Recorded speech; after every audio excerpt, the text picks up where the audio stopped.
October 1 ngayon, 2023. Update ko lang kayo guys, no, regarding doon sa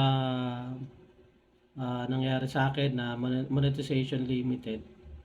Actually, wala talaga ako nakikitang dahilan para maging copyright yung aking content doon. Kasi unang-una, boses ko naman yung ginamit. Mukha ko naman yon, ay kaya talagang hindi ko rin maintindihan bakit gano'n, no. So, pwede ko namang i-delete yung video na yon kung talagang yun ang gusto ni Lolo Mets, no. Kaya lang ang concern kasi wala pang sinasabi ko ano yung dapat kong gawin doon. So, sa baka kasi masayang yung yung videos ko, tatlo pa naman yon. Ay ni-review ko naman, okay naman siya, no. Tapos nag-report na rin ako. So, siguro mga 3 beses na rin ako nag-report sa kanila. So, wala pa ring reply. Okay, wait lang natin, no? Kasi nakalagay dito, yung monetization limited ko, ang sabi dito, you are no longer earning of some of your content because isn't following our content monetization policies. So, hindi ko alam kung ano yung policies na yon na sinasabi dito. Ngayon, ang kaso kasi, pagka content copyright ka, ang base dito sa binasa ko dito, ang sabi niya sa akin na your payout may be withheld for 90 days plus. So almost 3 months yun guys, no? Matagal yun. To further review of ownership claim, no? Yun yung hindi ko magets ownership claim, no? Siyempre, akin naman yun eh. Once the copyright claim is resolved, the funds will be released to the designated owner of the content.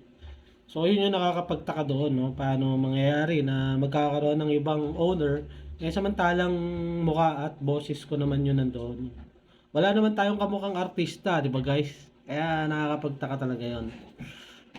So, yun yan guys, no? Wait natin yung decision ni Lolo Mets kung ano yung mangyayari dito. So, 3 video yun.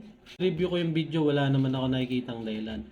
Baka po may manonood dito na doon sa mga nangyari na yung mga ganitong kaso, baka pwedeng matulungan niyo po ako kung ano po yung gagawin ko dito sa problema ko na to. Okay guys, so nakalagay din doon na yung video ko daw ay may contain copyright content, no?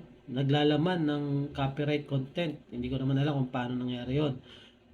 Your video is still earning ad revenue. So, pwede naman daw kumita ng revenue, but the revenue won't be included in your earnings until the video has been reviewed by the rights holder. Di ba? Right holder ako eh. Akin yun eh. So, ang sabi naman dito, no action needed from you at this time. So, kaya hinihintay ko kung ano yung magiging magiging hatol nila kung demonetize or unrecommendable or talagang copyright content. Kung isa-suggest naman nila na i-delete ko yung video, wala naman tayong, okay lang sa akin yun. Mas maganda yun kasi 3 video lang naman yung mawawala. Pwede naman ako makapag-create ng mas marami pang video. Ang importante lang, hindi tayo mapatawan ng 90 days na ban, no? Kasi hindi talaga, medyo matagal yon. Okay, nanonood na rin ako ng mga suggestion ng mga ibang content creator ko ano yung mga gagawin, pero hindi pa talaga ako nakakita ko ng katulad ng aking kaso. Anyway guys, maraming salamat. Tuloy ang ating bayanihan. Ano man ang mangyari. Bye-bye.